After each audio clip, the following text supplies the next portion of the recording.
कानी बहू। किशोरी लाल जी के बेटे राघव की शादी की बात जगह जगह चल रही थी, लेकिन किशोरी लाल जी को कोई लड़की पसंद ही नहीं आती थी। और उसकी एक ही वजह थी, किशोरी लाल जी का लालची होना। उनको लड़की वालों से मोटा दहेज चाहिए था और इसी चक्कर में एक दिन वो एक बहुत पैसे वाले के घर अपने बेटे का रिश्ता लेकर पहुंचे। उस आदमी का नाम था ओम प्रकाश।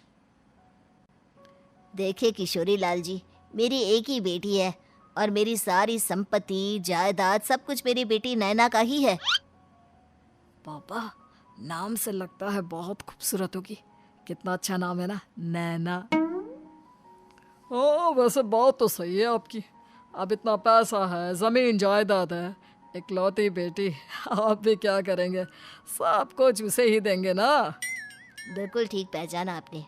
बस बेटी की शादी और सारी जायदाद उसके नाम। पापा, बिना देखे हाँ कर दीजिए ना। इतना अच्छा रिश्ता फिर कहाँ मिलेगा? माला माल हो जाएंगे हम। मैं अपनी बेटी को बुलाता हूँ। अरे नहीं नहीं नहीं नहीं, आपकी बेटी का नाम नैना है, सुनकर ही लगता है बहुत सुंदर होगी।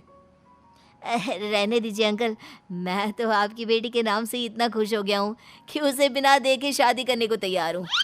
अब तो मैं उसका चेहरा सीधे शादी के बाद ही देखूंगा। और इस तरह राघव नैना का चेहरा नहीं देखता और उससे शादी कर लेता है।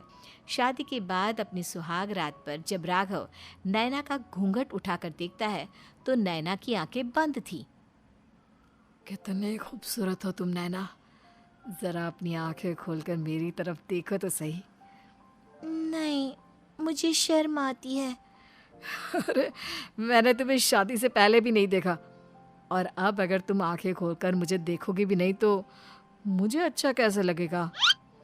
इससे पहले कि नैना अपनी आंखें खोलकर राघव की तरफ देखती, अचानक से लाइट चली गई और राघव नैना को पूरी तरह से देख भी नहीं पाया। अगली सुबह नैना राघव के लिए नाश्ता बनाकर लेकर आई। अरे ये क्या, आधा पराठा सेका हुआ है और आधा बिल्कुल कच्चा। ये तुमने क्या किया नैना? बहू, तुमने क्या आधा पराठा तवे से नीचे लटका कर रखा था, जो आधा सिका है और आधा कच्चा? मुझे जितना दिखेगा उतना ही तो सीखूंगी ना पापा जी। जहाँ जहाँ मुझे नजर आ रहा था वहाँ मैंने सीख लिया, जहाँ जहाँ नहीं दिखा वहाँ कच्चा रह गया होगा। इसका क्या मतलब है? ये कैसा मजाक कर रही है तुम?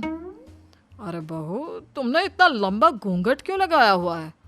देखो, हमारे घर में बहुओं को बेटी की तरह रखा जाता है, और फिर तुम तो इतना सारा माल लेकर आई हो। देखो, ये घूंघट डालकर रखने की कोई ज़रूरत नहीं है। हाँ नैना, पापा जी ठीक कह रहा है, तुम तो आराम से रहो, अपना ही घर समझो। नैना अचानक से अपना घूंघट उठा लेती है। अरे ये क्या पापा, नैना की तो एक आंख फूटी हुई है। नाम से नैना, लेकिन ये तो कानी बहू निकली। मेरे साथ धोखा हुआ है, धोखा। बिना दिखाए अपनी कानी लड़की मेरे संग ब्याह दी। मुझे कानी बीवी नहीं चाहिए। मुझे अभी ओम प्रकाश जी से बात करनी पड़ेगी। आखिर उन्होंने मेरे साथ ऐसा किया क्यों? अरे, आप लोगों ने ही तो पापा से कहा था कि आप लोग शादी से पहले मुझे देखना नहीं चाहते। अब मेरे पापा पर क्यों इल्जाम लगा रहे हैं? अरे लेकिन उन्हें बताना तो चाहिए था ना कि तुम कानी हो, एक आंख से तुम्हें दिखाई नहीं देता। किशोरी लाल और राघव नाराज होकर ओम प्रकाश को अपने घर बुलाते हैं। पापा जी, ये आपने क्या किया? शादी से पहले बताया क्यों नहीं कि नैना की आंखों में परेशानी है? अरे, आप ही ने तो लड़की देखने से मना कर दिया था। और लेकिन आप बता तो सकते थे। आपको तो हमारी बेटी की प्रॉपर्टी चाहिए थी, वो भी पूरी की पूरी। अब क्या हुआ अगर उसे आधा दिखाई देता है? प्रॉपर्टी तो आपको पूरी मिल गई ना। अरे ये क्या बात हुई? मेरी शादी प्रॉपर्टी से नहीं, आपकी बेटी से हुई है। अब ये तो पहले सोचना चाहिए था। तब तो मेरी प्रॉपर्टी देखकर तुम्हारी जुबान लप लपा रही थी। लेकिन मैं कानी लड़की को अपनी बीवी बनाकर नहीं रख सकता। पापा, कुछ करिए ना आप। हाँ, करता हूँ। देखिए ओम प्रकाश जी, आप हमारे साथ ऐसा नहीं कर सकते। और तुम देखो, अगर तुमने मेरी बेटी से शादी तोड़ी ना, तो जो भी प्रॉपर्टी मैंने तुम्हें दी है वो तो पूरी की पूरी वापस ले ही लूँगा, और आधी प्रॉपर्टी तुम्हारी भी लूँगा। अरे मेरी आधी प्रॉपर्टी भला क्यों लेंगे आप? इसलिए क्योंकि मेरी बेटी को आधा नजर आता है और उसकी नज़र अभी तक तुम्हारी आधी जायदाद पर ही पड़ी है। अब तुम उसे घर से निकालोगे तो कुछ तो लेकर जाएगी ना। और अगर हम आपकी बेटी को अपने घर की बहू बना कर रखे तो? तो तुम्हारी पूरी प्रॉपर्टी तुम्हारी ही रहेगी, और जो मैंने तुम्हें दिया है ना, उसमें से बस मैं आधा लेकर जाऊंगा। अरे लेकिन अब आप अपनी दी हुई प्रॉपर्टी में से आधी वापस क्यों लेकर जाएंगे? अगर मैं आपकी बेटी को अपनी पत्नी बनाकर रखने को तैयार हूं तो? इसलिए ताकि भविष्य में अगर तुम मेरी बेटी को धोखा दो तो उसके पास कुछ तो रहे जो पति का हो। वैसे मेरे पास तो बहुत कुछ है, लेकिन अपने पति की कोई निशानी तो उसके पास होनी चाहिए ना। अब अगर तुमने मेरी बेटी को कहानी कहा तो तुम्हें प्रॉपर्टी भी कहानी ही मिलेगी, पूरी नहीं। जमाए राजा। किशोरी लाल और राघव समझ चुके थे कि वो बुरी तरह फंस चुके हैं और अब उनके पास वहां से निकलने का कोई चारा नहीं है। अब समझ में आया ना, लालच बुरी बला होती है। एक तो तुम्हें प्रॉपर्टी मिली, ऊपर से बीवी मिली, उसमें तुम्हें नखरे भी दिखाने हैं।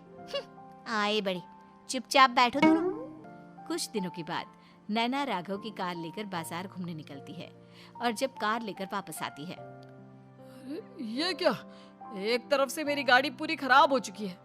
लगता है तुमने मेरी गाड़ी को किसी दूसरी गाड़ी के साथ एक्सीडेंट किया है। अरे अरे कितना बड़ा नुकसान कर दिया तुमने बहू। वो क्या है ना पापा जी, मुझे एक आंख से दिखाई नहीं दे रहा था, सामने से गाड़ी आ रही थी। मुझे तो सिर्फ आधा ही दिखाई दिया और वो गाड़ी मेरी कार से रगड़ते हुए निकल गई। अब मैं क्या करूं बताओ? आप इसे ठीक कराने के पैसे कौन देगा? तुम्हारे पापा? तुमने मुझसे इस तरह से बात की? अभी रुको। नैना राघव की शिकायत ओम प्रकाश को कर देती है। देखो राघव, अब जो मेरी आधी प्रॉपर्टी तुम्हारे पास थी ना, उसमें से आधी और मैं लेकर जाऊंगा, क्योंकि तुमने मेरी बेटी को डांटा। अरे नहीं नहीं पापा जी, गलती हो गई, माफ कर दो। गलती की तो कोई गुंजाइश ही नहीं। अगली बार मेरी बेटी को डांटा तो बची हुई आधी में से आधी और ले जाऊंगा। लालच के चक्कर में हम दोनों ने बहुत बड़ी गलती कर दी बेटा। एक तो तुम्हें कानी बहू मिली और ऊपर से जो माल मिला वो भी काना।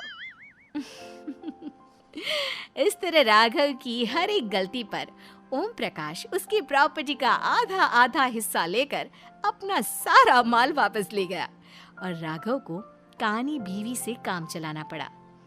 भाई लालच वाकई में बुरी बला है।